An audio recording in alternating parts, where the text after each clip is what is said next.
معاویہ ابن ابی سفیان نے اپنی زندگی میں ہی اپنے بیٹے یزید کو اپنا جانشین نامزد کر دیا تھا، اور اس کی جانشینی کو مضبوط کرنے کے لیے اس نے اپنی زندگی میں ہی یزید کے جانشینی کی بیعت لینا بھی شروع کر دی تھی۔ معاویہ ابن ابی سفیان کو یزید کی جانشینی کا مشورہ ایک مشہور صحابی رسول مغیرہ ابن شعبہ نے دیا تھا، جو کہ معاویہ ابن ابی سفیان کے بہت قریبی ساتھیوں میں اور مشیروں میں شمار ہوتے تھے۔ روایات میں آتا ہے کہ مغیرہ ابن شعبہ نے معاویہ ابن ابی سفیان کو اپنے بیٹے یزید بن معاویہ کی جانشینی کا مشورہ اس لیے دیا تھا کیونکہ مدینہ منورہ میں حضرت عثمان غنی رضی اللہ تعالیٰ عنہ کو یعنی خلیفہ وقت کو خوارجیوں اور باغیوں نے شہید کر دیا تھا، اور مغیرہ ابن شعبہ یہ چاہتے تھے کہ معاویہ ابن ابی سفیان کے بعد مسلمان مزید خانہ جنگیوں میں اور آزمائشوں اور ابتلاؤں میں مبتلا نہ ہوں، اس لیے پہلے سے ہی کسی ایک شخص کو خلیفہ نامزد کر دینا چاہیے تاکہ مسلمان ذہنی طور پر اس کی اطاعت کے لیے تیار رہیں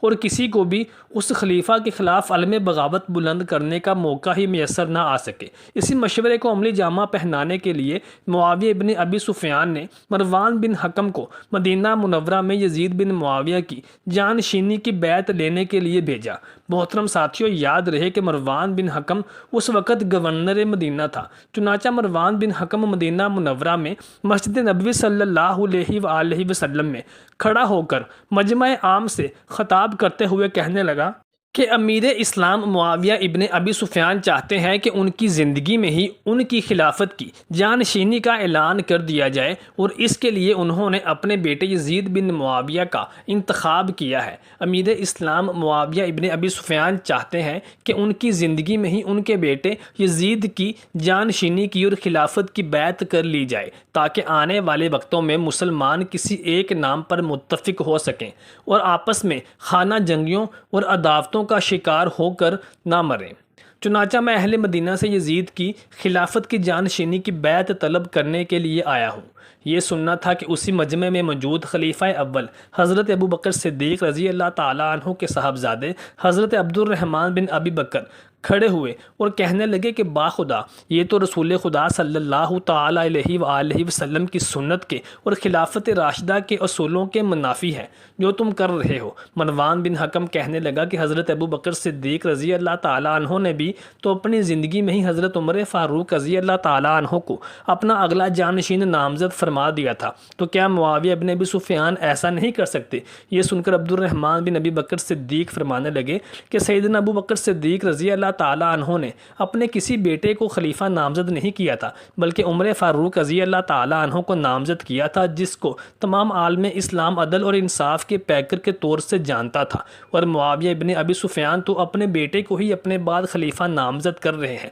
جو کہ خلافت راشدہ کے اصولوں کے عین منافی ہے، اور یہ تو قیصر و کسریٰ کی بادشاہت کی طرز حکمرانی کی طرز پر ہے کہ پہلا بادشاہ اپنی زندگی میں ہی اپنے بیٹے کو اپنا جانشین نامزد کر دیتا تھا۔ باخدا میں اس عمل پر احتجاج کا اعلان کرتا ہوں اور خلافت راشدہ کو ملوکیت میں تبدیل ہونے کی سخت مخالفت کرتا ہوں، کیونکہ نبی رحمت صلی اللہ علیہ وآلہ وسلم نے بھی ارشاد فرما دیا تھا کہ بنو امیہ میں ایک شخص ایسا ہوگا جو خلافت راشدہ کو ملوکیت میں تبدیل کر دے گا، اور نبی کریم صلی اللہ علیہ وآلہ وسلم نے یہ بھی ارشاد فرما دیا تھا کہ نبوت اللہ تبارک و تعالیٰ کے حکم سے مسلمانوں پر قائم اور دائم رہے گی جب تک اللہ تبارک و تعالیٰ چاہے گا، پھر اللہ تبارک و تعالیٰ نبوت کو مسلمانوں سے ہٹا لے گا، پھر خلافت راشدہ مسلمانوں پر قائم ہو جائے گی، اور خلافت راشدہ بھی اس وقت تک قائم رہے گی جب تک اللہ تبارک و تعالیٰ چاہے گا، پھر مسلمانوں پر کاٹ کھانے والی ملوکیت مسلط ہو جائے گی، اور معاویہ ابن ابی سفیان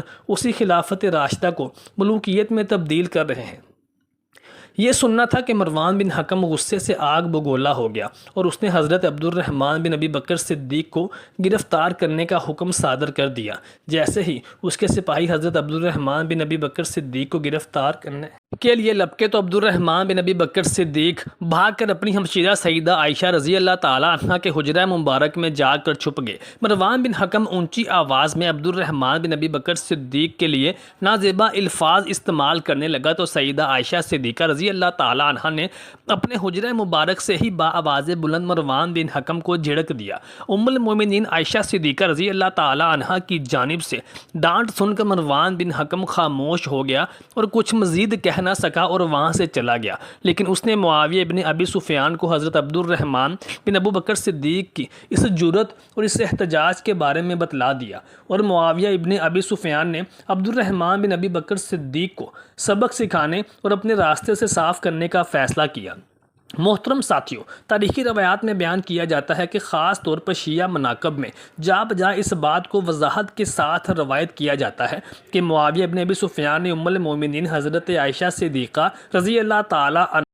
کے دونوں بھائیوں اور حضرت ابو بکر صدیق رضی اللہ تعالی عنہ کے بیٹوں عبد الرحمن بن ابی بکر صدیق اور محمد بن ابی بکر صدیق کو قتل کروا دیا تھا۔ ان میں عبد الرحمن بن ابی بکر صدیق کی موت کو لے کر بعض مورخین اس کو طبعی موت قرار دیتے ہیں، اور بعض روایات کے مطابق عبد الرحمن بن ابی بکر صدیق کو معاویہ بن ابی سفیان نے زہر دے کر قتل کروا دیا تھا، جبکہ محمد بن ابی بکر صدیق کے بارے میں تو بہت سی صحیح اور مستند روایات میں بھی روایات موجود ہیں کہ ان کو معاویہ بن ابی سفیان نے اس وقت بے دردی کے ساتھ قتل کروا دیا تھا جب حضرت علی رضی اللہ تعالی عنہ کی جانب سے محمد بن ابی بکر صدیق مصر کے گورنر کے طور پر تعینات کر کے مصر بھیجے گئے تھے، تو معاویہ بن ابی سفیان نے مصر پر قبضہ کرنے کے لیے جب مصر پر حملہ کیا تو محمد بن ابی بکر صدیق اس حملے کی زد میں شہید ہو گئے تھے، اور ان کی لاش کو ایک مردہ گدھے کے پیٹ میں سلائی کر دیا گیا تھا اور بعد میں اس کو جلا دیا گیا تھا۔ امام طبری رحمۃ اللہ کے مطابق معاویہ بن ابی سفیان کے لیے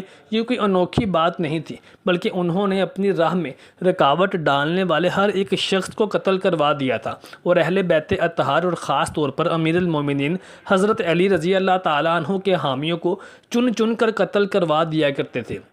جن کی ایک بہت لمبی اور طویل فہرست تاریخ دانوں نے مرتب کی ہے، جن میں حضرت علی رضی اللہ تعالی عنہ کے جانساز جرنیل مالک اشتر، حجر بن عدی اور بہت سے ایسے بہادر اور زیرک افراد شامل تھے جو جنگ جمل میں اور جنگ صفین میں حضرت علی رضی اللہ تعالی عنہ کے دستے بازو کے طور پر معاویہ ابن ابی سفیان کے خلاف جنگ میں شریک ہوا کرتے تھے۔ انہیں قتل کر دیے جانے والے افراد میں حضرت عمار بن یاسر رضی اللہ تعالی عنہ سر فہرست تھے کہ جب حضرت عمار بن یاسر رضی اللہ تعالی عنہ کو شہید کر دیا گیا تو معاویہ ابن ابی سفیان نے کہا کہ علی رضی اللہ تعالی عنہ کا ایک بازو قطع کر دیا گیا ہے۔ حضرت عبد الرحمن بن ابی بکر صدیق اور مروان بن حکم کے ساتھ پیش آنے والے اس واقعہ کے بعد حضرت عبد الرحمن بن ابی بکر صدیق مدینہ منورہ کو چھوڑ کر مکہ مکرمہ چلے آئے تھے اور شہر سے تقریباً 10 میل کے فاصلے پر حبشی نام کے ایک مکان میں اقامت پذیر ہو چکے تھے، یہاں تک کہ 53 ہجری میں ایک رات تنہائی میں وفات پا گئے تھے۔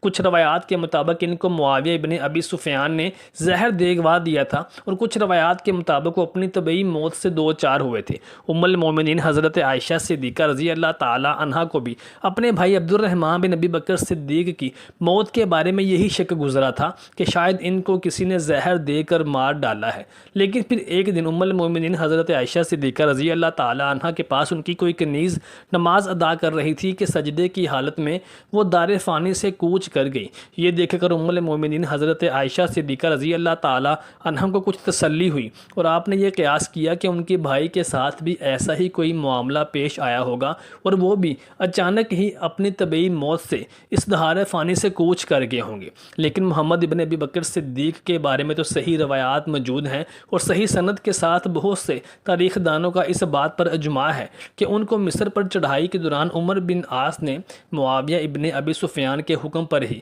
بے دردی کے ساتھ شہید کر دیا تھا۔ کچھ روایات کے مطابق محمد بن ابی بکر صدیق کو بھوکا پیاسا رکھ کر شہید کر دیا گیا تھا، تو کچھ روایات کے مطابق ان کو تلوار کے ساتھ بیسیوں زخم لگائے گئے تھے، جن کی تاب نہ لاتے ہوئے وہ داغ مفارقت دے گئے تھے۔ پھر ان کے جسد خاکی کو ایک مردہ گدھے کے پیٹ میں ڈال کر اس کو سی دیا گیا تھا، اور پھر اس گدھے کو جلا دیا گیا تھا،